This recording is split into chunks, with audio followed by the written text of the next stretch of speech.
Hello everybody, I am Angry Bird. Welcome back to a new Still Division 2 cast. Today we have a Group 1 matchup between US Prestor John and Gonzo. US Prestor John, he's on the left hand side playing the 5th Panzer on balanced income, and Gonzo, he's on the right hand side playing the second French armoured 2E Blindé on Vanguard income. So let's just jump straight in and have a look at US Prestor John's deck.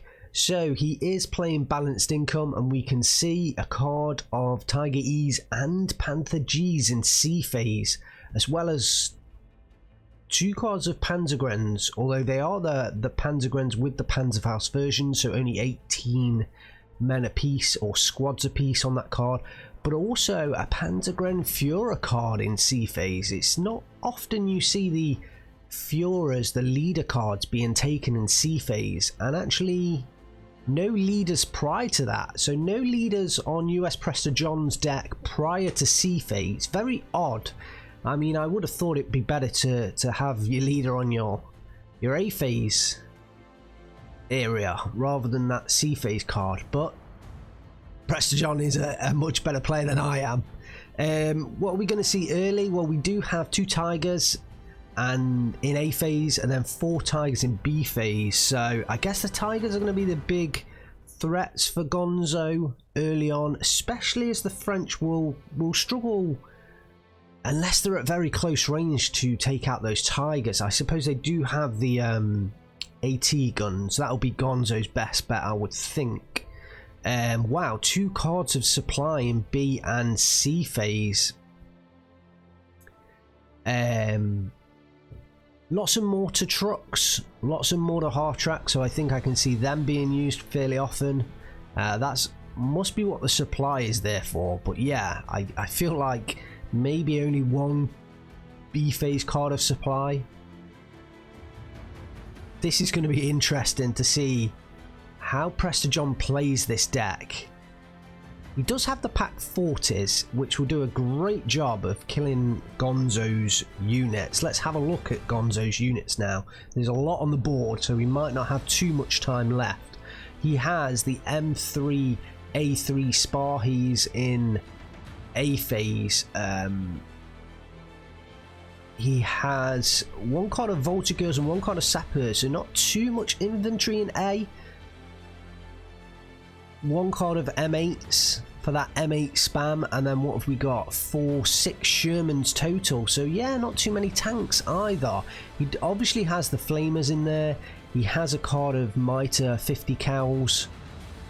He has the Obusier M4s, the HE M4 versions, and also the M10 tank destroyer. So what's that? 3, 7, 9 tanks really, plus the M8s, plus the HE M4s. I mean, it's not a massive amount from Gonzo. I was kind of expecting a bit more in the early game. He does have 2 cards of Cannon 57mm, so that's what he's going to have to need to use to take out those Tigers, I think. He can use the M10 tank destroyers as well, but he's going to need to be at closer range, I think. Although this map will help him do that. So the game is underway. He does have the smoke plane in there. Look out for some of those smoke plays. Let's join the game. So on the left hand side in blue, we have US Prestor John playing the 5th Panzer on balanced income. On the right hand side in red, we have Gonzo playing the 2E Blindé on Vanguard income. Let's have a look at Gonzo first of all, going strong in the southern central areas. US Prestor John obviously balanced throughout and very defensive, you know, extremely defensive. He is not contesting this flag up here, which normally gets contested. And he has some Flammenwerfers, just Flammenwerfers though, going into this central area. Ooh, Gonzo making a push across the bridge early on, and there's just one Flammenwerfer here to stop Gonzo in his tracks. 1 versus 3. I mean, it's going to take some intense skill for US Prestor John to win that one out. But win it out, he will not. And Gonzo takes up 2 flags early on with that little push there. There is a Panther D on the field. Wow, strong early heavy tank. Oh, Gonzo's pushing forwards with the sappers into the flamers as well in this other flag down here in the south, in the center. I think that was US Prestor John's flag from the start. He does have Flammenwerfers going in to defend up against Voltigeurs. I think those Flammenwerfers could win out as long as they don't get into line of sight of the half track. Gonzo pushing the sappers forward from building to building, looking to take on those flamers, but I think he sees them and he's stopped behind the building, thrown the satchel charge over the building. Oh my days, what a play! I don't think I've ever seen that happen. So Gonzo stopped his units behind the building and threw the satchel charge over. Wow, what amazing plays in the center. The M8 rushes forwards, does take down that pack gun that was in there. What fantastic play with those sappers. Unbelievable. The Panther D is that is not holding the front line because of the recon tag on that Panther D. I wasn't aware that the recon tanks didn't. Yeah, of course, derp. There was a derp moment from me there. Yeah, the recon tanks, they won't hold the front line, so US Prestor John barely holding that flag there, but he is. Gonzo is currently 16-8 up. Oh, the half track might come under a lot of trouble here. Has positioned it though, so Gonzo cannot see it. Don't know whether he knows that there's troops in that forest. But the half track is now opening up. Oh, the Flammenwerfers do engage the Voltigeurs. One of them goes down. The other 2, I mean, it's 3 against 2 here now. Who's going to win out? Oh, the mortar does come in now. So US Prestor John looks like he's going to win this one, but all of his flamers are pretty much going to go down. No surrenders as there are other units nearby. So US Prestor John does have a decent force in the north. He's just completely reallocating that now, I think, down to the south. This is where Gonzo's breaking through. Wow, the half track, the M5 half track is just pushed beyond that town. Prestor John's trying to reverse. It's interesting, the half track is not engaging the mortar half track, but the M8 is coming in now, and that thing can engage it. Oh, it's actually firing on the Pack 36 up there in the north. And that could allow Prestor John with the Panzer IV to get the kill onto the M8. The M8 is now engaging that. Yep, US Prestor John does clear it up. And lovely little half track off with neither side firing at the other. That is hilarious to see. So Prestor John actually, he's just giving up on that little half track fight that isn't going anywhere. And in come the SDKFZ 250/9s with the autocannons. They will take care of the half track. Prestor John is going to unleash mortar hell onto the flamers, but wow, look at this cannon 57mm. Look how far forward that thing has gotten already. 17-7 to Gonzo. He's picked up, I think it was this flag here that he's picked up as the extra flag here. In comes the smoke plane. I think he's going to smoke off that Panther D. Well, interesting, no troops to rush forward into this town. If we could get 1 infantry unit into this town, he'd have another flag here right now. But yeah, he does throw down the smoke plays. It's lovely to see that smoke plane being used. The Pack 36-37 is engaging. I think the half track's moving down this road. Gonzo pouring in Shermans, and that's kind of what you need to do with the Tui Blinde. It's Sherman versus Panzer IV-H here, but there is a cannon 57mm, and I think that does the job and takes out that Panzer IV-H. I think the 250/9s at close range could do, as long as they stay out sights of the Sherman, which they clearly didn't do right now. Even though it looked like they were, they obviously were not out of line of sight. If they can get on target onto that 57mm, they can certainly kill that 57mm with the 20mm autocannons. One of the Panzergrens does get taken out in the half track. Gonzo rushing for the M4 to try and take out the other one as well. and US Prestor John forced to unload that and try and get it out of cover. Am I mistaken here? Is that a second DB? Does he have 2 in his deck? Yeah, he does. Okay. Wow, I was going mad then. I thought for some reason they had 2 lots of smoke charges then. But we obviously missed the second one come in, and US Prestor John had to just completely back off that Panther. It's just a shame Gonzo doesn't have like 1 infantry unit. Oh, he is now pushing forwards the Voltigeurs. So maybe he's going to try and capture that. Oh, he could just stick a Voltigeurs back in that M5 half track, rush it up down this road, unload, and he'd have another flag there right now. But I guess he's probably concentrating elsewhere. It's 17-7 right now. He'll get the victory in 10 minutes time. We are 6 minutes into this game, and he looks just in pure control of this matchup. Has really been able to rock Prestor John in the early game, and I guess that's what he was going for with the 2E Blinde. That's how they're best used, I think. Most people agree with that now. The Cannon 57 Mill's doing a fantastic job. Oh, takes out another Panzer 4H. Will it now be able to fire on the others? Oh, there we have it. Surrender already. Wow, 7 minutes, 1 second. US Prestor John surrenders. Gonzo picks up the victory in a mighty quick battle between the 2 players. Wow, that was fantastic to watch. Gonzo back to his usual SD44 tricks with that 2E Blinde rush deck. And US Prestor John, unfortunately, on balanced income with the 5th Panzer, was not able to hold back that early push from Gonzo.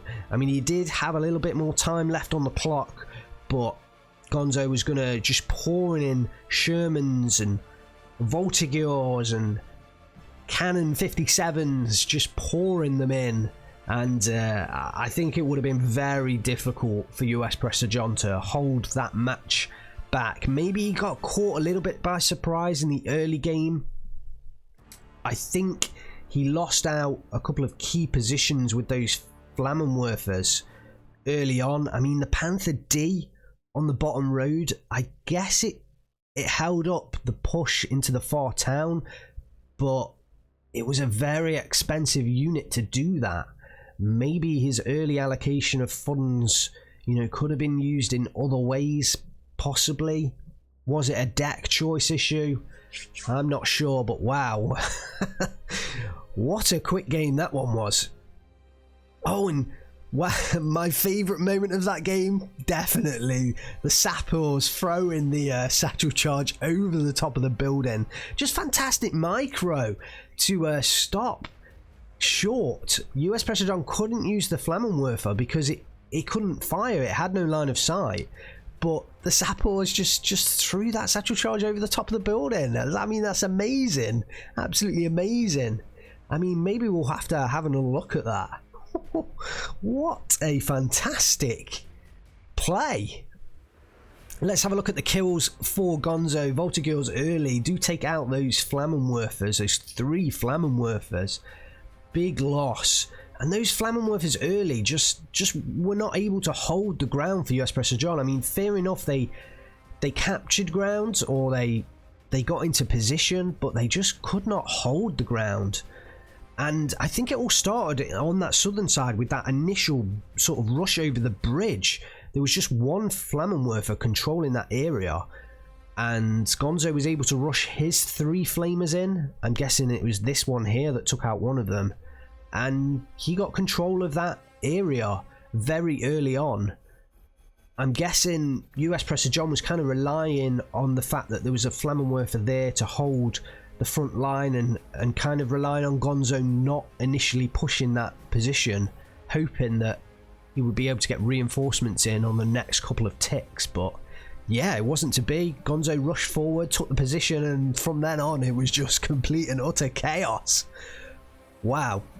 So the Voltigeurs, we mentioned, the M4A2 takes down 1, 2, 3 250/9s. I think this was the M4 that got really far through towards the end, so it obviously came in early, made it down that middle area, and just pushed all the way through that light forest onto the back lines and picked up all those half-track kills. The Cannon 57, this was the other one that supported that Sherman and got all the way through, killing the Panzer IV-H, 1, 2, 3 of those, and a Panzergrenz in the half-track. Yeah, Gonzo getting that cannon 57mm and that Sherman through forwards picked up most of the kills here in terms of actual number of units. And in terms of big heavy kills, I mean, the Panzer IV-H's were the ones that went down and lost the most points for US Prestor John. So Gonzo definitely did well pushing that Sherman and that cannon 57mm through. Kills for US Prestor John. Well, that Panther D did pick up an M8 kill, an M3A3 Sparhy, and a M5 half track. And I think it was firing northwards into the positions up in the north where Gonzo was making his breakthrough. So that's why Gonzo brought in the smoke plane, I think, to kind of shut down that line of sight up to the more northern position. And then the Panzer IV-H's did pick up some half-track kills, did pick up a Sherman kill, so it was a good job that Gonzo took out those Panzer IV-H's. They certainly, I mean, one Sherman kill pays for itself. Doesn't necessarily put himself into profit, but at least pays for himself. But the others, I guess, you know, with the half-track kills and the M8, you know, doesn't really pay itself off, so no value for money there. But wow, what a game. Brest-West, 7 minutes, 1 second. Congratulations, Gonzo. Commiserations, US Prestor John. Fantastic game. Fantastic game. Initially, I wasn't quite sure whether to cover this game. I did know the duration of the game. I didn't know the result, but, you know, I could have perhaps somewhat guessed that Gonzo, with his famous pushing ability, was bound to win this one, but I wasn't 100% whether to cover this one because I don't necessarily always like to cover the short games. Often it means that there's a player that's much better than another player, but in this case that definitely wasn't the case. Both players fantastic Division 1 players at the absolute top of their game on a different day on a different map. You know, US Prestor John certainly would have been able to hold and beat Gonzo, I'm sure of it. So often though, when we push down into the groups, you know, group 3 and group 4, these shorter matches tend to indicate kind of a much bigger difference in skill, or a difference in skill between the two players. So that's why I don't like to cover them too often. But yeah, certainly this game, two fantastic players. Gonzo wins out early on with his famous pushing expertise and his famous Vanguard 2E rush deck. Fantastic, great. Hopefully you enjoyed this one, and yeah, stay tuned for more Steel Division 2. More casts coming this week, and also we're heading into the playoffs shortly, and I've not quite worked out how I'm going to do it, but I aim to cover as many playoff games as possible on YouTube, and we'll see. Can we get them all done? Can we catch them all? We'll try. We will try. Thanks very much for watching, guys. I am Angry Birds. I will see you next time.